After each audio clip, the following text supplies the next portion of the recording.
Sally's Midlife Adventures, Part 6, Phoenix Meets Dragon.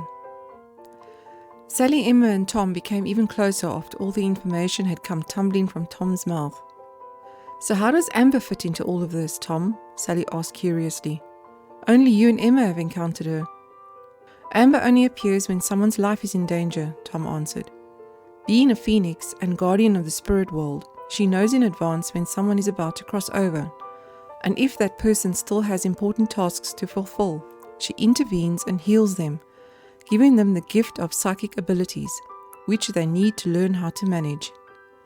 "Emma, you will need to take your gift quite seriously if we are to get in touch with Dan," Tom motioned determinedly.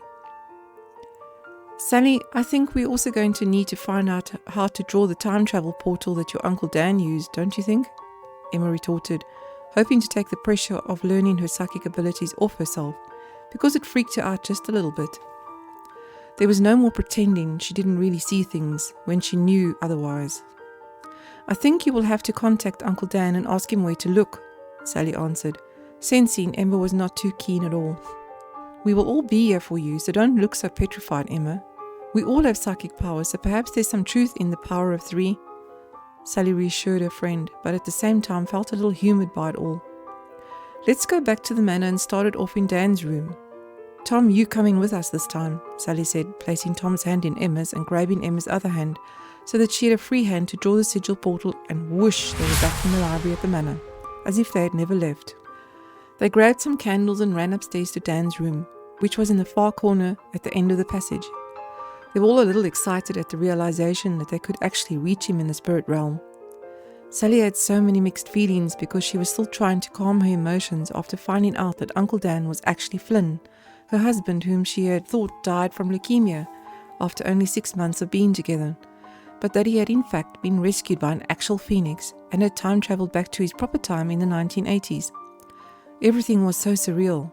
But then again, she had been a dragon just over 50 years ago. Now that was hard getting your mind around. All three of them placed candles in a circle on the floor, sat down and were about to light them when they realized that none of them smoked, so nobody had matches.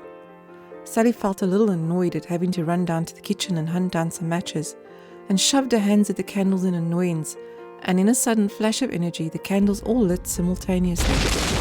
They all stared at the candles in stunned silence. "Well, of course you can create fire," Emma laughed. "You have dragon coursing through your veins. This is fantastic." Sally was more than a little taken aback, but sat down slowly and half smiled at her companions as they held hands. "What now?" Emma asked. "We stare into the circle and think of Dan?" "No idea," Sally mused. "Let's try it anyway. Listen to the sound between the silences. See Dan in our imagination. Imagine calling him in our heads." Within seconds, a hazy fog started forming, causing all three of them to catch their breath. A form started to appear. It was a woman with beautiful glowing eyes. It was Amber, the phoenix. She smiled and seemed to be gesturing towards someone in the distance. She was bringing someone in. He slowly stepped forward and came out of the mist, into the clearing. It was Dan. "Hello, Tom." Dan seemed ecstatic to see his old friend.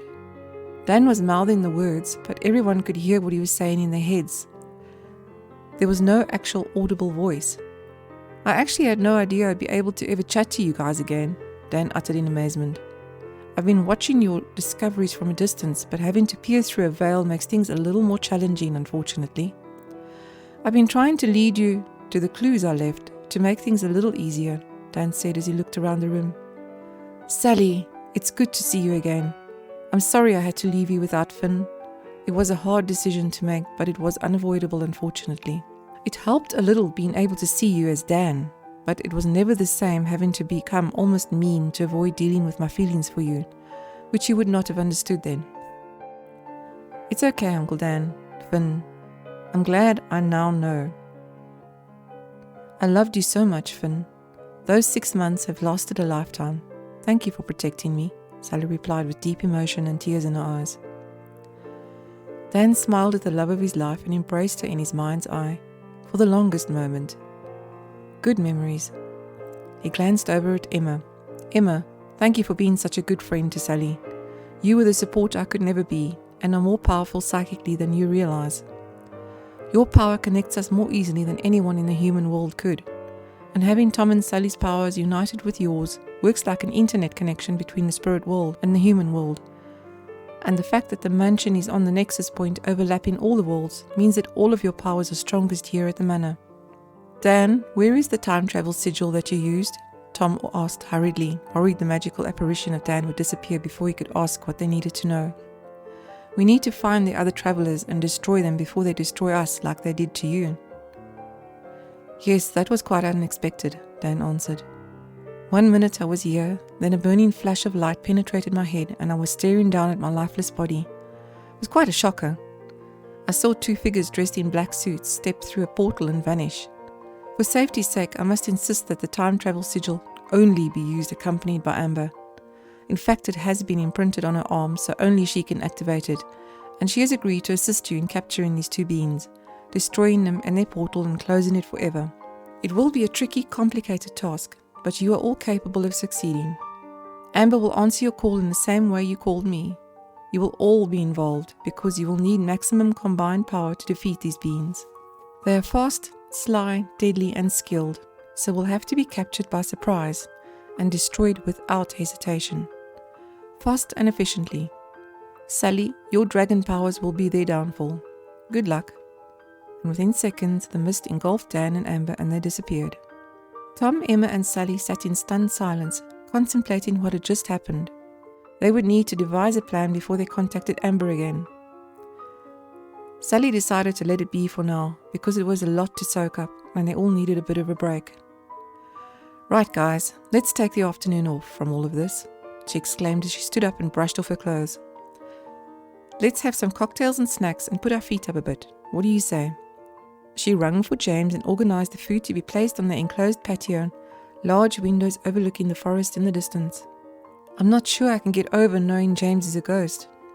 But heck, if he organises the eats, then it's all good, Sally exclaimed jokingly to Emma and Tom as she smiled at the thought of the ridiculousness of it all. Let's relax today and tackle everything tomorrow. If we die, at least we all join Dan and Amber, so let's not worry too much, Sally mused as she sipped at her pineapple rum punch cocktail, savouring the delicious fruity calming drink and smiling at her friends, as if she didn't have a care in the world. I'm staying until all this is settled, Tom declared as he pulled Emma tightly into his arms, realising that the possibilities of none of them making it were very real. I've already organised that James makes up the room next to Emma's, so if either of you gets lonely, there's an interleading door. Thanks, Tom. We couldn't do this without you. They all clinked their glasses in recognition of the upcoming battle. Cheers, they shouted in happy succession. They met in the main hall the next morning to devise their plan of action. Candles were placed in the familiar circle they had used the previous day, as well as a circle of salt to contain the beans. They sat together in a circle, holding hands, and thought of Amber, who appeared instantly in a foggy, swirling cloud of mist. She reached out her hand and pulled all 3 of them into a world. Suddenly their surroundings changed. They were standing in a park, but nobody seemed to be able to see them. They saw a young girl walking down the path. She seemed to be anxious, as if she was being followed. Then suddenly they saw an old man appear in front of her. Amber also spoke to Sally, Emma and Tom in their minds. This is one of the 2 beings that time travel. They steal human souls to increase their power. They are a race from another lower dimension that lack emotions. When they steal souls, it's like a drug to them, and they get a rush from it. The purer the soul, the bigger the rush. The old man grabbed the girl's throat and was strangling her. Amber stepped behind him and stabbed him with a talon-like dagger that appeared from nowhere. Amber shouted to the girl, "Get out of here, Claire!" The old man released his grip on the young girl and disappeared from the earth plane, leaving the young girl shocked as to what had happened. But Amber had hold of him and brought him back to the circle in the manor, along with Sally, Emma and Tom. Sally realized the enormity of her task and summoned all her strength, and could feel the heat bubbling within her. This was one of the beings that had killed Dan. She had no problem killing it. She felt her entire body envelop the being with a greenish-blue intense fire. She saw it scream in agony and instantly drop to the floor as ash. "Don't overthink it," she heard Amber's voice in her head. "No time, we need to get the other one." Amber grabbed all three of them and they appeared in an office building. There's the other one disguised as a woman sitting at a computer. You can recognize these beings by the distinct reddish tint in their eyes. They heard Amber's voice in their heads. Before the being realized what had happened, Amber stabbed her with a talon-like dagger and pulled all of them back to the circle of the manor. Sally once again enveloped the being with her greenish-blue fire. It screamed in blood-curdling intensity, and ash scattered to the floor. It was over. For now. They were safe. Amber bowed her head as a thank you and vanished as the mist cleared in the room. Sally, Tom and Emma stared at each other in exhausted disbelief. Sally, you transformed into a dragon and spewed greenish-blue fire at those beings. It was something to behold. Then it was you again. Magical. And that girl, Amber called her Claire. I wonder who she was. Did we time travel? We must have, because Amber took us. Claire looked familiar, Tom replied. I can't quite place where I've seen her before though. She kind of looks like a younger version of you, Emma.